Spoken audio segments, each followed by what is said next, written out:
Your host is Arlene Washburn, an award-winning ethical matchmaking advocate, mentor, and industry innovator. Let's dive in. Welcome back to the Matchmaker Mentor Podcast, everyone. I'm alive. I'm your host, Arlene Washburn. And today I have a special guest who is not only a powerhouse in the coaching and media world, but someone who's had actually a personal impact in my journey.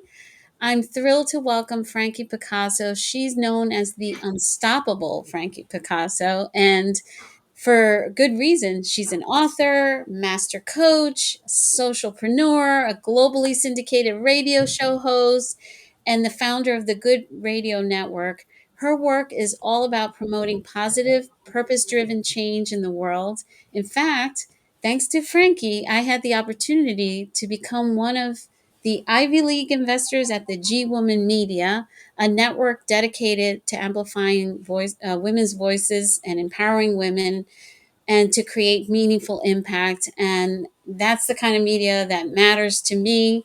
And so I'm very proud to be a part of it. Frankie, thank you for coming on the show and welcome. Thank you, Arlene. And I'm really, really glad that you're here and having this show because you had a whack of an accident. Yeah, it's been a rough one. I'm still in a lot of pain, but for everybody who's been asking, including you, Frankie, a second ago, my husband and I decided to get a couple of e-bikes, and we were in the garage and we're looking at the bikes and they're beautiful. We're like, let's take it for a quick ride. We were going to just go right down to the end of the street and back, I thought. So anyway, I didn't have a helmet on. Please people, put on your helmet, right? But I kept, he kept going. So I followed along, and it was such a beautiful night and everything was great until we hit the summit, that all of a sudden I found myself going downhill. He managed to get down at like 35 miles an hour. I only remember trying to stop. I must have done something wrong because I blanked out. I was medevaced. He thought I was dead. I had blood all over the place. I have stitches underneath here you can't see. I tried to blow dry my hair today. I couldn't even do it. Stitches, broken ribs, fractured thumb, broken teeth. I mean, it was a nightmare. I was medevac to the hospital. I was there for a few days. And in fact, I was excited to be on your show and ended up having to cancel. So I'm glad you're here. And so I'm feeling much better, but still in a little bit of pain, a little bit of discomfort. But I'm just glad to be back to work because, I hate just being moping around and laying in bed. That's the perfect attitude to have, too. Yeah. It really is. I'm so sorry to hear that. And because I said to my husband, he goes, how did it happen? I go, I don't know. But when I took the motorcycle course many years ago, a lot of the people, like as soon as they didn't expect that thrust and the bike got away from them and they fell down. And so I thought, well, maybe that's what happened to you. I wasn't sure. But I fall off my bike all the time. He goes, well, you know how she fell off the bike? You're always falling off your bike. I go, I fall off on gravel. I'm not falling off on an e-bike. And it was a regular bike. It's an e-bike, and people get confused because even I thought that an e-bike will just go. It's a power assist, so it's not like it's you're still pedaling. The problem was going downhill and not. I don't know what happened. I just didn't realize, and everybody's like, did you try to brake with the left or with the back brake? And I'm like, I don't even know what the hell I was thinking. Whatever it was for a split second, and then I was out. Yeah. Thank God our brains protect us that way, because I don't remember anything. I can't even remember what day this happened. Oh my goodness. Well, thank goodness you're here. I'm really happy about that.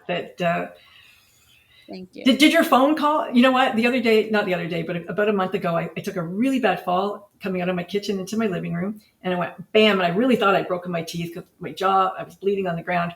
And my phone said, my iWatch said, we detected that you had a fall. We'll call 911 for you. And I went, what? I didn't know I did that. Isn't that amazing? Yeah, crazy. That is the future of healthcare. And I was like, stop it. I don't want them to call an ambulance. Yeah. I know. It's like my 93-year-old mom. Well, she'll soon be 93. I had bought, she's very vain, and she didn't want one of those things that you press for help. So I got one that was a beautiful necklace, but it was hooked up to, I had to get a smartphone. It was like a major investment. She wouldn't wear it. She didn't want to press it because she didn't want to bother people and all this. I'm like, Mom, if I'm not here, well, now she lives with me, but if if I'm Yeah. not here, you need to press this thing because it would like immediately call 911 and all the people involved.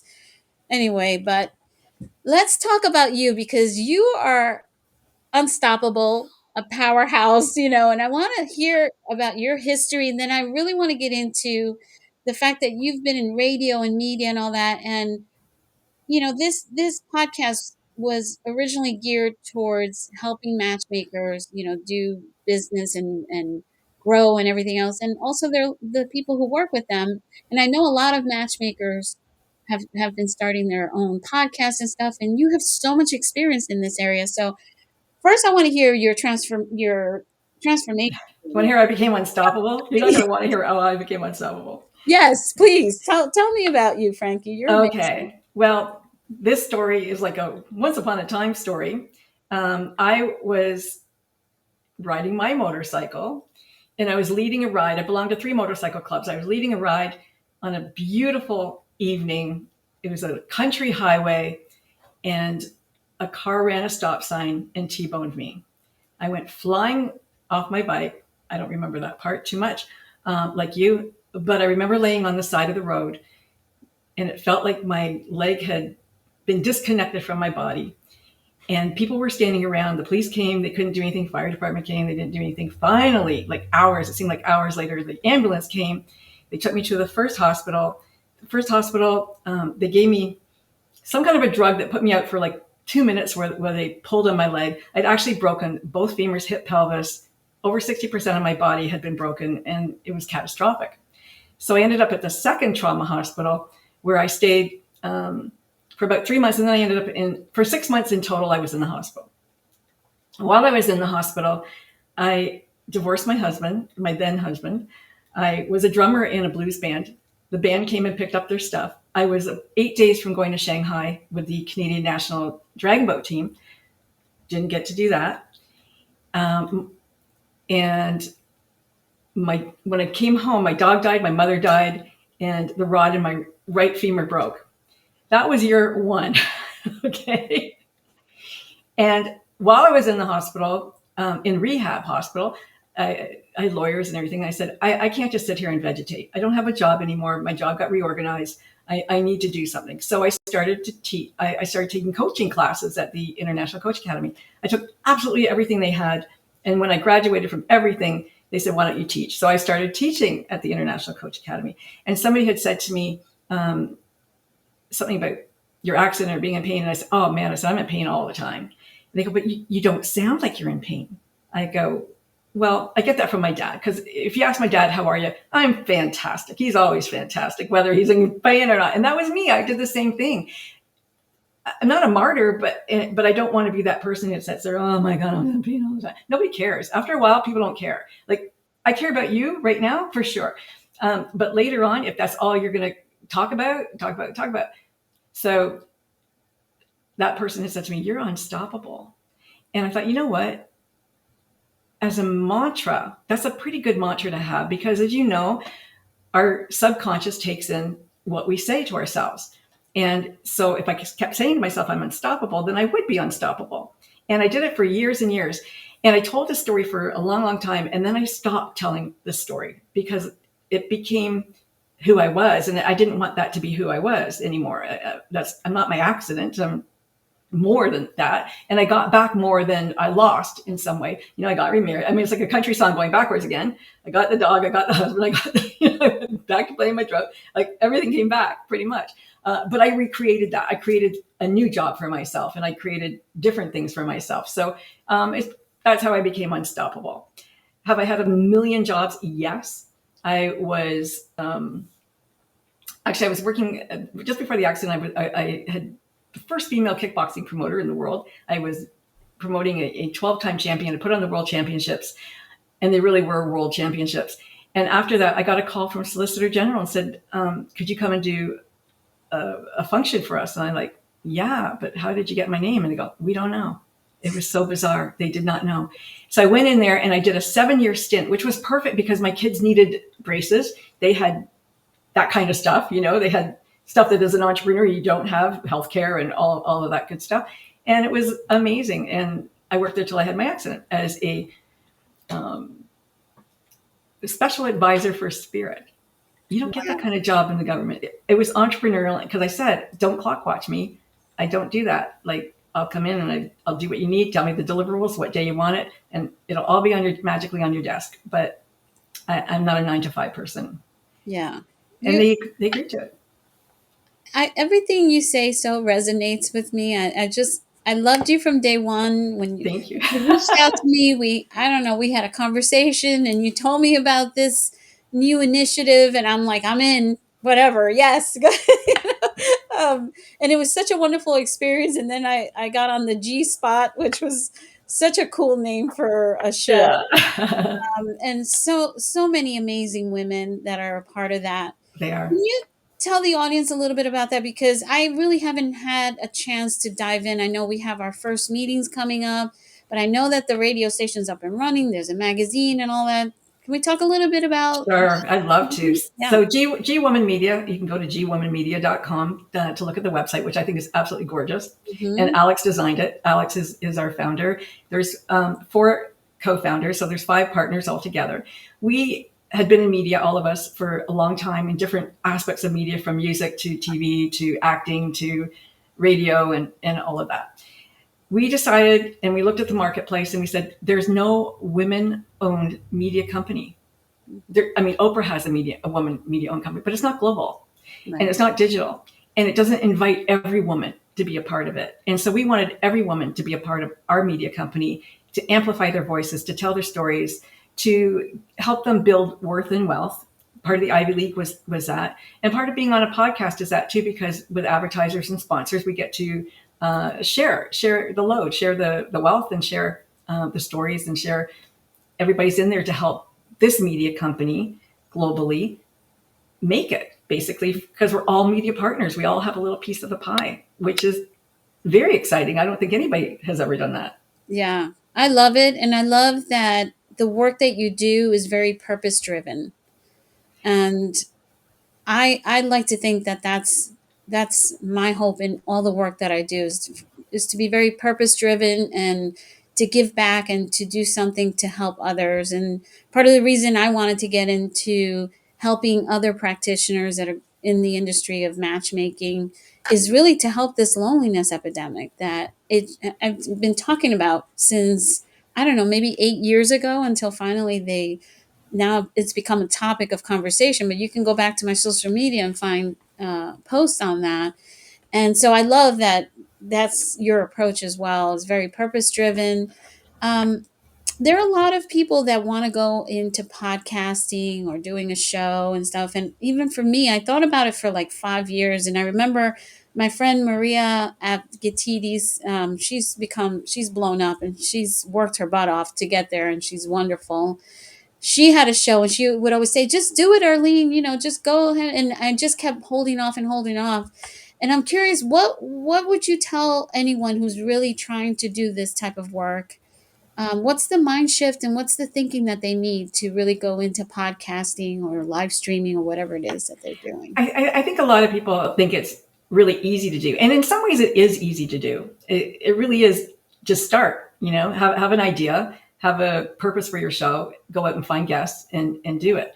But for most people, they want to take the lazy way out. And the lazy way out is ask your guests to send their questions and their answers, and then you just ask those questions. And I think that has to be the most boring thing that you could possibly do, because every time that person gets on a show and somebody asks them to do that, they're going to have the same questions, the same answers. And why would anybody come and listen and help grow a station? The way you grow a station is to invite a guest on. They tell other people, oh, I'm going to be on the radio, come and listen.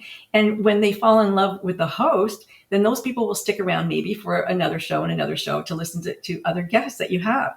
That's how you grow. But when you ask the person to give you their questions and don't read their books, and don't, like, all these books behind me are all interviews I've had. I've read every single book. And what was fantastic about it and the reviews and that I got from the guests was, nobody's ever read my book like you did. You were able to lead me through the interview, so it's way more interesting for them because they're asked questions that they've never been asked before. I knew things that they didn't think I knew about them because I investigated them like a journalist, because I was a journalist. That was my, my background.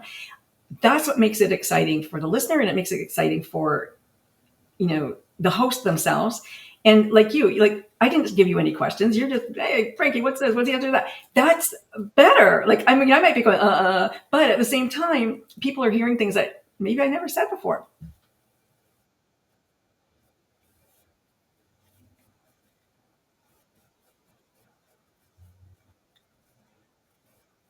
Them.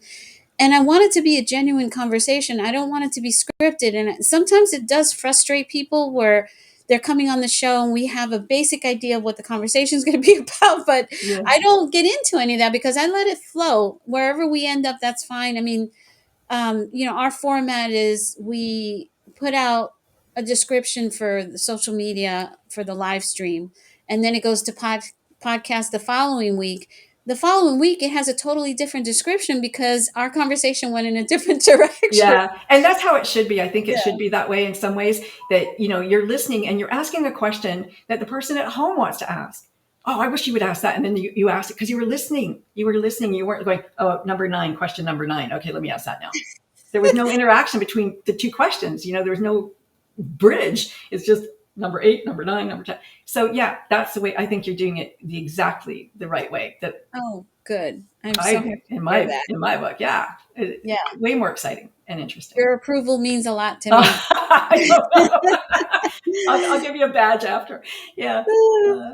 It's so funny. We ride motorcycles too. So now I'm like, I don't know if I'm going to get on a motorcycle again. But no, I am. I got my helmet now, which really was the intention from the get-go. I'm usually fairly careful about things. But we're now getting ready to go on vacation, and we're going to France. And my husband bought tickets. So we have this crazy vacation because we usually need a vacation from the vacation, right? So we're going to Paris. And now I'm hearing that, like in Spain and some places in Europe, they're like spraying the tourists because they don't want them there in the summer. And I'm like, great, right when we decide to go. But we're doing Paris, and then we're getting on a yacht for a week, kind of going through the canals. That's exciting. Yeah, and then we're going to Chamonix. Nice. And my husband is jumping off of the French Alps to go hand gliding. And he is so gung-ho about this that he already bought his tickets like months ago. Because he's like, I'm not backing out of this. And he was trying to convince me to do it. I'm like, are you kidding me? I'm glad I didn't screw up our vacation.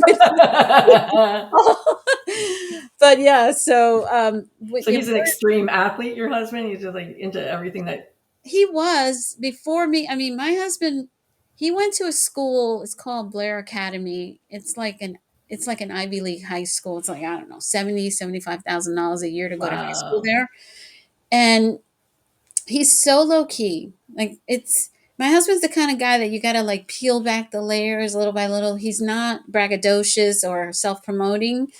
And I didn't find out until years after being married to him. We were at one of the reunions, and the guy is talking about, the athlete of the year and this whole thing, and which is a huge deal over there because they compete big time.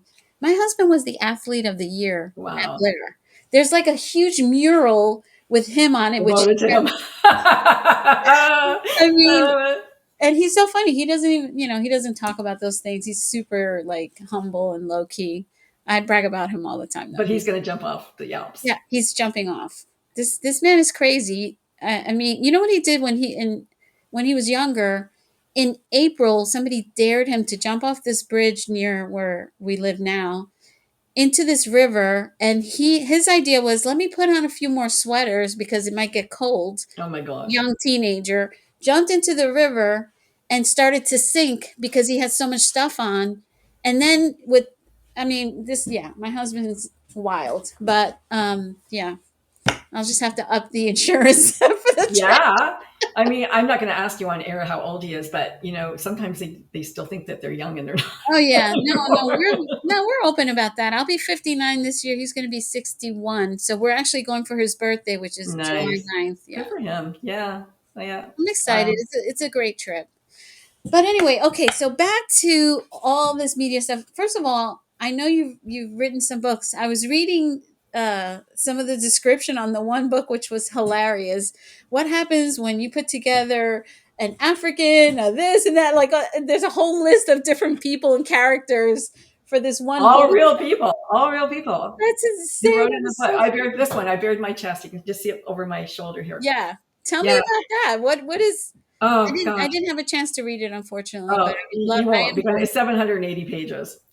This book is an anthology. Alex and I did it together with, we co-hosted that book, or co-wrote that book, or co-authored, if you want to call it that, with 21 unstoppable women.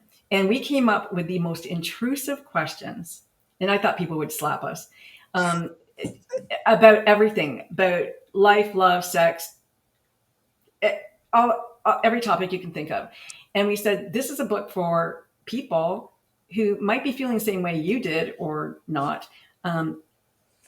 That you can, if you can be really, really honest in this book and answer these questions, then people reading this will see, because you've got the lesbian, you've got the transgender, you've got just everybody from all the continents. Everybody's in this book. It's pretty crazy. And those answers will help people. They'll help people who are suffering or going through the same thing, that know that you went through that and you made it to the other side. And so we said, if you're going to do it, you have to be really, really honest, and you have to answer these questions. And everybody, you said, you back out before you start. That's okay. But these are the rules. And everybody did it. And so it was 21 unstoppable women bare their chest. And the book is called I Bared My Chest. It was very cool. Yeah, it's pretty neat. And so after the book was written, I had this idea. I said, Alex, what if we get them all now to read their chapter in their own voice, with their own accents, read their story that they wrote, because they're from all over the world. So you got Brazil, you got India, you got like Nigeria, you got everywhere. And all of the women read their story. So it's on Audible, and you can listen to it. Okay, And I'm definitely downloading it's that. a ginormous book. I mean, it's a lot of money. I wouldn't say, it's terrible that I go, don't get the book. It's too much money. But definitely, yeah. I mean, it's pretty cool. It's pretty cool. No, but I love that, because Yeah. it's like, it's about people's stories and how they feel about things. And I love when people share like that, because then you validate so many people Yes. that are going through the same experience and aren't talking about it because they feel like they're weird or something. And the reality is that we have so much more in common than we give 100%. credit for. Yes. Yes. We are more alike than not. Exactly. And it's all the human experience. And I was going to bring up something to you, because one of our kids came home on the weekend. He lives out west, and he flew home my kids had given me a portrait day. So all the a family portrait. That's what I really wanted for many years. And so the photographer came, and there's 28 of us, my kids and grandkids. So it was a big, big, big day, Saturday. Wow. So he flew in, and he started talking about his live-in and his girlfriend. And he said, well, there was a little bit of time when I wasn't really sure what to do, because like in the beginning, we liked the same things, and now she doesn't like to do the same things with me anymore. And I go, yeah, but people grow, and it doesn't mean that you've grown apart. It just means that maybe she has different interests, but if you share the same values, I think, and if you still love each other, that's okay. I mean, I don't go for a walk in the evening with my husband anymore because my legs are killing me. But we still spend time together, like we'll do other things that I can do with him. Like it doesn't mean that we should be apart now because I can't go for a walk. You know what I mean? Sometimes I will, but I go to Pilates. He does other things. So, you want to come to Pilates with me? No, he doesn't. So, okay, that's cool. But you know what I'm saying? So as a relationship coach or a matchmaker, what would your advice be to somebody questioning the relationship because it's changed a little bit? Well, the relationships will always change for everyone, because we're always growing and changing.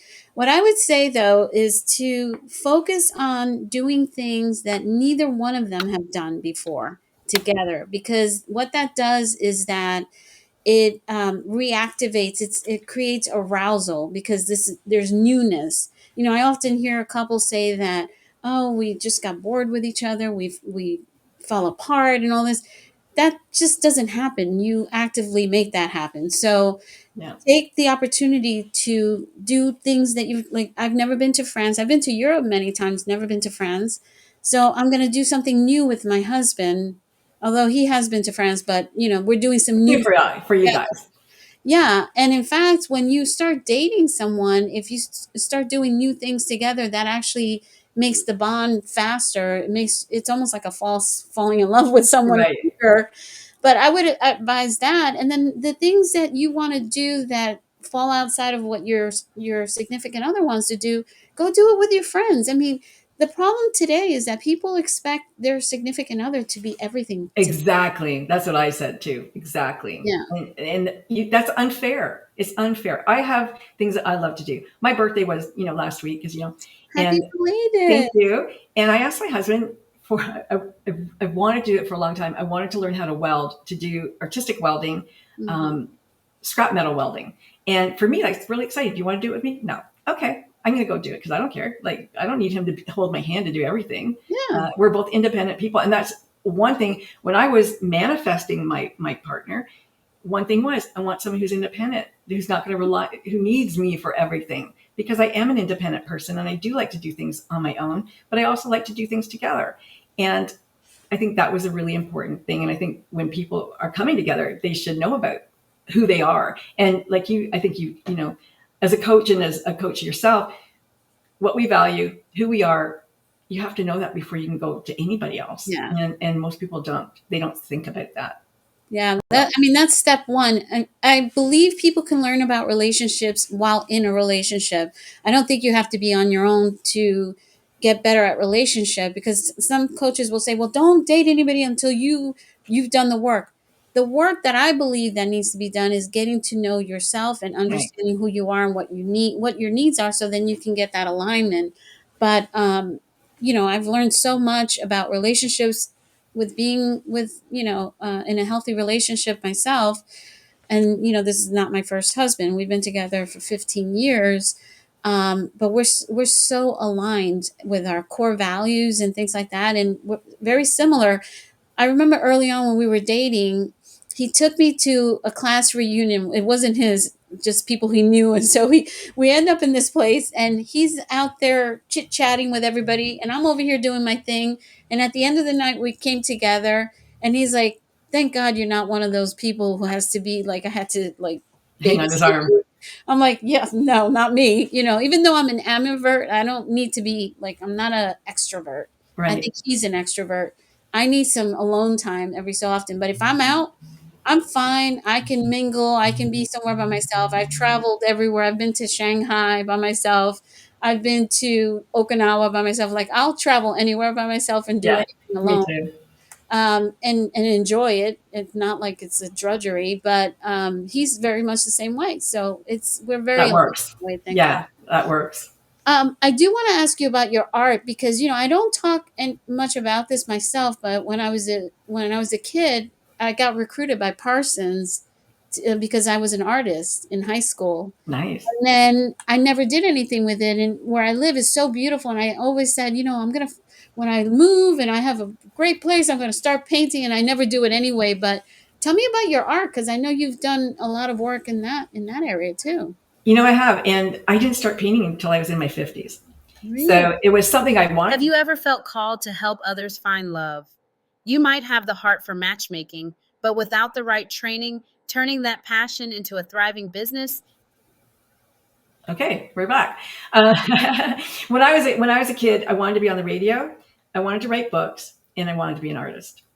I didn't do any of those things until later in life. And so that's another thing as a coach, when people go, what's my purpose in life? Oh, go back to when you're a kid. And these things will come out. So being an artist, I started painting in my 50s, and I have a real affinity for animals, and I love to paint animals, and especially dogs. I feel like I connect with them, and even those that have passed on. And so I like to paint those dogs for people who are missing them. And social impact is super important to me. So I thought I could use my painting as a way to give back to communities in the way of social impact. So if I sell a painting, $250 goes to cleft palate surgery with Mercy Ships, or it goes to VVF, which is vesicovagal. Sorry, just went out of my head.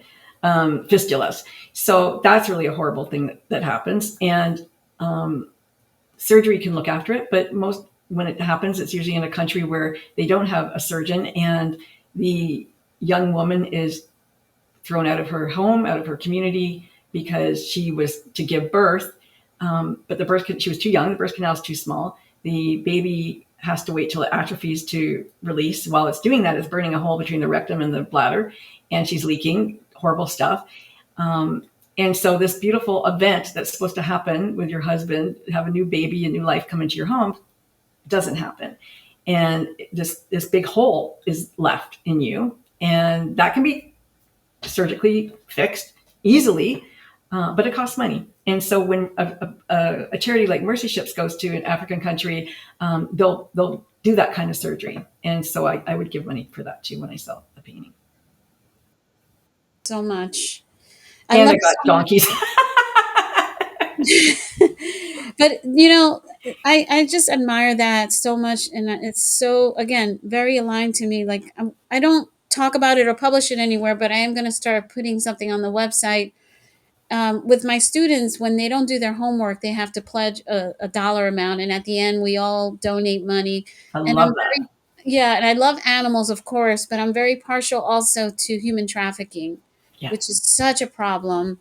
And, I just love having a business that also has a purpose and something, where you're giving back and doing something for society. Because it's just, for me, that's just living. That's part of it. And I think you have to teach compassion, because a lot of families don't do it. And so I love the idea that they have to give $1. And, I just got a t-shirt because Native women are the most trafficked and killed. Mm-hmm. And so, it's horrible. So, I bought the t-shirt, the money goes to help, find them and stop the trafficking. I think it's really important. Like in Canada, I think you have it in the US too, but in Canada, students have to complete 40 hours of public service before they can graduate. I think it should be more. But when I was in the government, I started a program because I didn't want them just to pick up garbage. I wanted them to have a really good volunteer experience in doing something. And so they could go to the police or the fire department or to different people who were doing really neat and interesting things that they could volunteer with and learn how to do other things, even Habitat for Humanity, learn how to build a house for somebody. It's not just about sending them out to pick up trash. Yeah. And I think you're right. It's something you have to teach early on. I have he's soon to be 4-year-old grandson who's I'm obsessed with this little kid. And I'm definitely going to start teaching him about those things as well. He's such a good kid already, but you do have to instill that. You do. Because humans weren't born to be alone or to be on your own. We're pack animals. We need each other. And we need to help each other. So I think I'll just tell you about my pet project that I really want to do right now. Can I tell you really quick? Yeah, please. Okay. So I've been thinking about it a lot because it really, really bothers me. There's a tent city near me. And I really, really hate that the homeless people have no place to go to a bathroom, because that's a human need. We all have to do that. And they're not allowed into restaurants because nobody wants them. And yet people get offended if they're going to the bathroom on the grass. Well, where are they supposed to do this? So I really think that we need to build washrooms for them. And even if we'll pay you to clean it, because everybody needs money to eat and drink. Instead of begging for money, they can clean this bathroom and so get dual purpose. They can go to work because they can shower, they can go to the bathroom. A lot of people are homeless that can still work, but they just can't afford an apartment or a home or a motel. So now they're living on a street. So you can't get a job if you smell and you don't have an address. And but at least if you could put on clean clothes and go to the washroom, you could have an opportunity to get a job. So I think that we do a big disservice to people, and we look at them like they're scum, and they're human beings, and they have the same functions that we have. And so I've been thinking about more and more and more, like every day for hours a day, I go, what can I build? What can I get? How can I make this happen? Because I love it's important to me.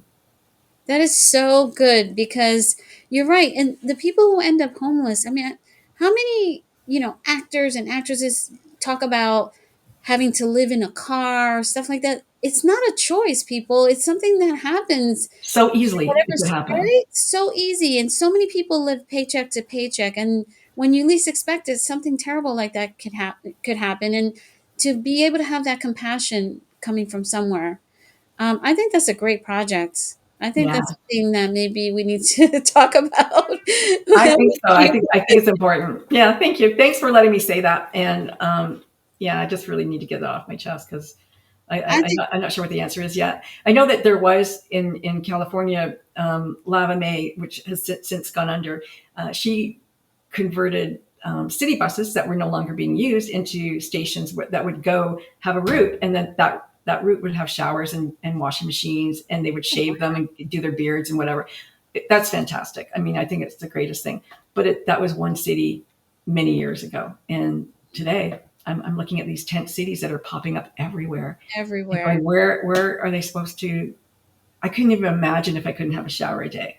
I Think know. about a week from now and the smell, and just, you don't want to live like an No. animal. You're not an animal. And These then people you aren't get animals. treated that way when you're out in public too, which is so sad. When it's funny because when we went to Italy a couple of years ago, I give money to people and I give food and whatever, and my husband's like, I got suckered because there was like this gypsy in Rome, and he followed her. He just had a feeling like she was like this old lady dressed in black, and Yeah, followed her in. She went in the bathroom, came back out, and she was a young girl, and she was just begging for money.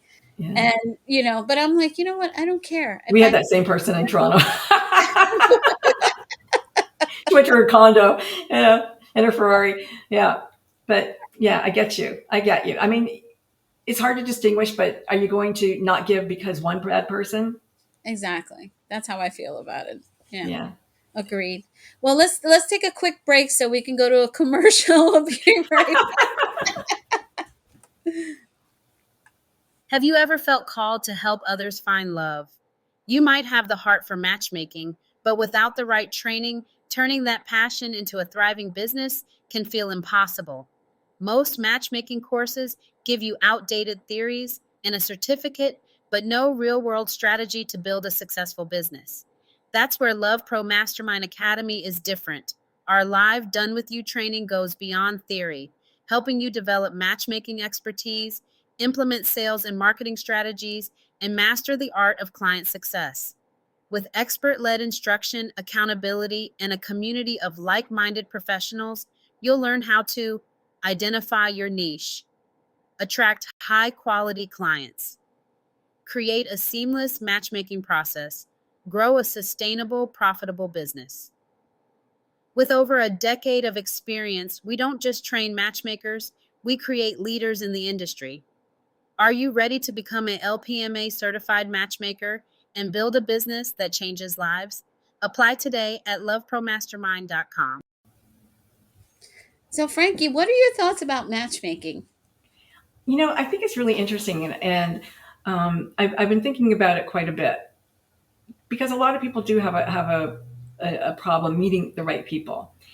One of the things I thought was that if you have, let me back up. Sorry, I think that like attracts like, and so I think that there's a lot of people who they're here and they're expecting somebody to walk in from here, and they don't think that they have to do the work to get up to here to match this person, i.e., maybe take a course, educate yourself, comb your hair, take a bath, just do some basic hygiene that this other person that you really want could walk in on. And I think that if you really want that, then you have to equal yourself to that other person that you're looking for. So as a matchmaker, like, I've never done matchmaking, but I have done relationship coaching. And so I'm thinking that if I can tell you who I want, and maybe you don't even want to know who I want, maybe you just look at me and go, I know who you want.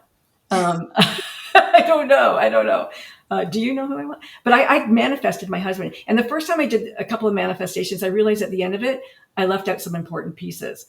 And so the next time I did it, I got it right. And he's exactly who I was looking for. And it had nothing to do with looks and everything to do with how I wanted to feel in a relationship. How did I want to feel? I love it. I'm a big manifester, and I did a vision board. I love to do vision boards. In fact, I haven't done a vision board in a while. I'm overdue. And I did manifest my husband because he's exactly what I wanted. And I'm so happy that I actually put the thought into it. Me too. But what I love about matchmaking is, at least the way that I did it when I was a matchmaker, it was a very holistic approach. I never took clients that weren't coachable, because it's not just being an order taker. Like, oh yes, who would you like? Would you like some fries with that? No, that's just Yeah. not the way it 6 works. foot, handsome. Right. Yeah, the usual suspects. And then women, the funny part is it's mostly women who date, like hypergamy is a big thing for women. They want to date men who are more, who make more money, who are on a better status, blah, blah, blah, blah, blah, which is becoming less and less an opportunity for women, because more women are getting a college education. Right. More women are controlling money, either through inheritance or through their education or their jobs and everything else. And life has changed. Things have shifted.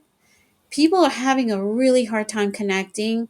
And that's why I am such a believer in good matchmaking, not just any matchmaking, but good matchmaking to help bring people together, because it is so needed. Even the folks that from my generation have lost the ability to learn how to connect, because they're so hidden behind a computer, or they're Yeah. so used to being on an app that they don't even know how to approach someone. And we've lost a lot of the opportunities to congregate too. Like this, Congregate, communicate. right? Texting is not communicating. Get on a phone, at least call. Like when I did the online dating thing, and I was coaching people who were doing dating online, I said, you get to reach out, and then like Meet us the soon first or as second interaction, get on the phone. Mhm. If you get the feeling from being on the phone, then don't meet. But if you get okay, then go and meet as soon as possible. Like, why waste your time? You can have this whole love thing made up in your head that doesn't even exist. I have to hear them. I have to talk to them. They have to be intelligent for me. Like, intelligence is everything. I don't care how much money they make, but just be on the same brain level as me. You know? Yeah, I'm a sapiosexual. Like, I don't care how beautiful and how good you smell, because that's important too. Yeah, it But is. if you're not smart, we're not Yeah. going anywhere. I just can't do it. I met them I used to meet them at Indigo. I guess you have Indigo in the U.S., right? Is that like a coffee place? Barnes and Noble, like at the bookstore with the coffee place. I would always meet my dates there because I wanted to walk around. What did you read? What do you like here? That's awesome. Yeah, that's good. And also, it's really important what you said before, because there's actual science behind the fact that if you wait too long to meet someone, then the chances are you're going to be disappointed. And they say before 2 weeks is ideal. Mhm. And it's true. Why are you wasting time? People call it online dating. No, it's the catalog of singles where you select someone and then you take it offline. That's the goal. The Yeah, problem is too many people are spending time online and and they stay there. forever. Like I had actually a really smart, wonderful woman who was a widow. She was on my podcast not that long ago. She met someone because she was a widow. I don't think she was really ready to meet someone right away. So they were corresponding. And she gave away over $1 million to this person who turned out to be a romance scam from Nigeria. And this is becoming more and more It prevalent. is very So prevalent. the more time you spend online, and now we've incorporated the video call. So it's not just Yeah. a phone call, but you also get to see them Yeah. before you get all dialed up to go meet someone and, spend all this time, energy, and money. But there's still something. There's still something in when you smell somebody. Yes. In that, then you don't get over this. Like, you might get on here and go, oh, I don't like how he looks, but you don't know there's a chemistry when you meet. There's something there that's a little. It's not always about that. And Yeah. so, like, when I first met my husband, when I first saw him, I'm like, no. It was just like, my daughter was like, get out there and go go on a date with him. And I did. And I'm glad I did, because he's fantastic. I mean, we're 17 years into, so it's great. But sometimes, and I did date a widower, a couple of dates with him. But, it's really hard to date a widower because he had a shrine to his wife. Now, when she was alive, I'm sure she wasn't sliced bread, but when she passed away, she was everything. And so it's very hard to go to somebody's home and be the next woman, and there's this other woman everywhere, on all the walls kind of thing. That's true. It was hard. It was Well, hard to do. my husband lost his first wife to a rare cancer. And so with this accident that I had, I mean, he was just Yeah, I freaked beside out. himself. I mean, he's had so much loss in his life. His father died when he was 9. Oh, His first geez. girlfriend died in a car accident. His first wife died of a rare cancer. And Don't jump off that cliff, Arlene. I know. Don't jump off that cliff. I make a joke of everything. I'm like, I knew I married that Black Widow, but like he's like a basket case, and I'm like making a joke out of it because you got to laugh in life, You do. You do. But we got through it, and I always people are like, how did you do it? How did you deal with him having a late wife and all that? And I said, I became friends with her. Yeah. I admire her. She was amazing. She was a journalist. She was a beautiful human being, and she's not around, so she's not competition for me. But I admire all the stuff that she was able to accomplish, and now he goes to talk about her, and he says my name by mistake. Like it used to be the other way. So that happens, and my daughter's dad passed away also, so now we even have that in common. But Frankie, I can talk to you forever. But before we go, I want to hear a little bit about the other project that you have. What is it? The Good Radio? The Good Radio Network? Yeah, yes. The Good Radio Network. I was a podcaster since like 2007. Mm-hmm. And I think it might have been around 2014. Can't remember, but I think it was around 2014. I was done. I was like bored. I'd had, relationship show. I had spiritual show. I had the techie show. I had this show, that show, whatever. I tried a Frankie Johnny music show. I had a gazillion different shows, and now I'm bored. Mm-hmm. So I said, I'm going to take a break, and I'm just going to meditate. And if I'm meant to do it again, I'll do it. If not, okay. So I kind of meditated, and I got this download, and the universe said, okay, I want you to find somebody, one person even, who's changing the world. And it doesn't have to be in a big way. And I went, okay. So the idea came, the Good Radio Network. And it was going to be, I was going to help people who were into social impact that couldn't afford ads, or I was going to just tell people stories. And so whenever I saw a story on the news, didn't matter where it was in the world, I would just call that person and say, hey, I just saw your, would you like to come on my show? And invariably people always said yes. And that's the funny thing, that people think, oh, I'm not big enough. They don't know who I am. They'll never come on my show. I've had judges. I've had neurosurgeons. I've had just every walks of life come on the show, and they've had a great time. So I don't think you stop yourself from inviting. You never know what people are going to say. And a lot of times people want to do stuff. When I taught coaching, I was always surprised that the neurosurgeon wanted to be a coach. I go, why would you want to do coaching? Like, you've got this amazing career. But they did. So you can't put yourself in somebody else's head and, put yourself down that way. Anyway, where was I? Arlene, I'm getting old. So you still have that project going? Oh, yeah. So the Good Radio Network. The Good Radio is still definitely going. And I've got 2 flagship shows. One is Mission Unstoppable, and the other is Frankie Sense and More. Mm-hmm. And they're a little bit different. The Unstoppable is people who've been unstoppable in their lives. And on Frankie Sense, I just say whatever goes. So they could be the authors. They could be, and both shows are authors, but musicians or just anybody who wants to come out and chat. And I find them interesting. Yeah. You're so unstoppable and so amazing. We need to get together and just chit chat for hours.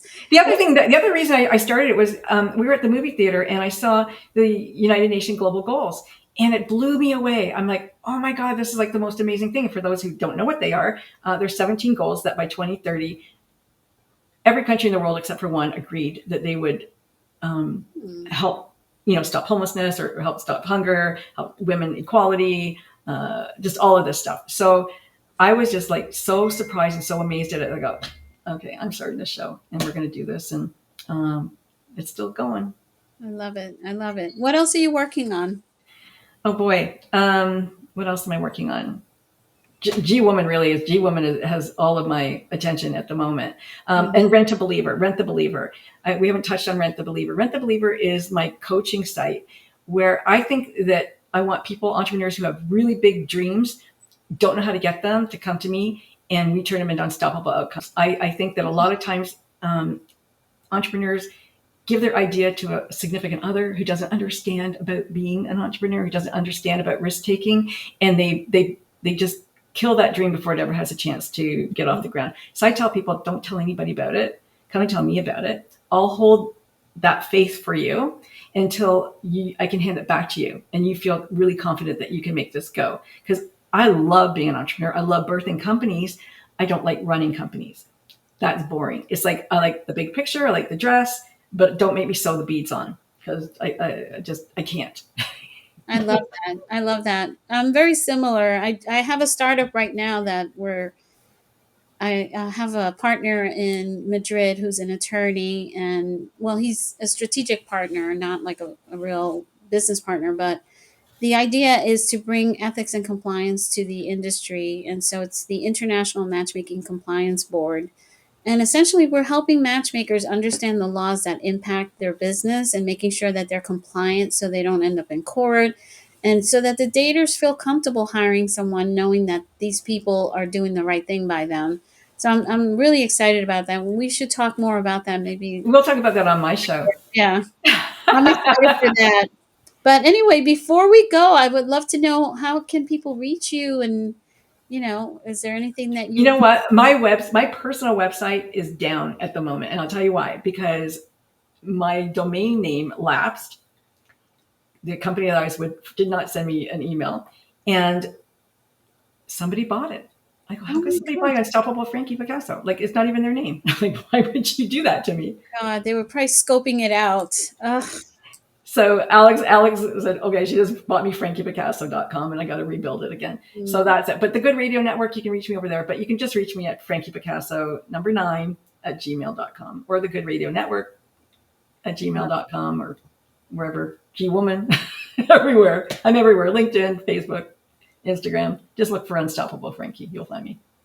Frankie, thank you so much. I so admire you, and I'm so excited that we've met each other. Me We're too. Spending time together, and we'll keep talking offline. And I'll definitely be on your show. I think I was in the hospital. Yeah. Going, can't come on. I've got a helicopter. Like, when I was in the hospital, I was like, "Where's my phone? Where's my phone?" Good excuse. I haven't had that one yet. Thank you so much, Frankie. Thanks. Take care. Thank you. Bye. Bye. If you enjoyed this episode, don't forget to subscribe, leave a review, and share it with fellow matchmakers and friends. For more resources, training, and inspiration, visit lovepromastermind.com and follow us on social media. Remember, matchmaking isn't just a career, it's a calling. Let's keep building connections, changing lives, and growing together. Until next time, stay inspired and keep matching.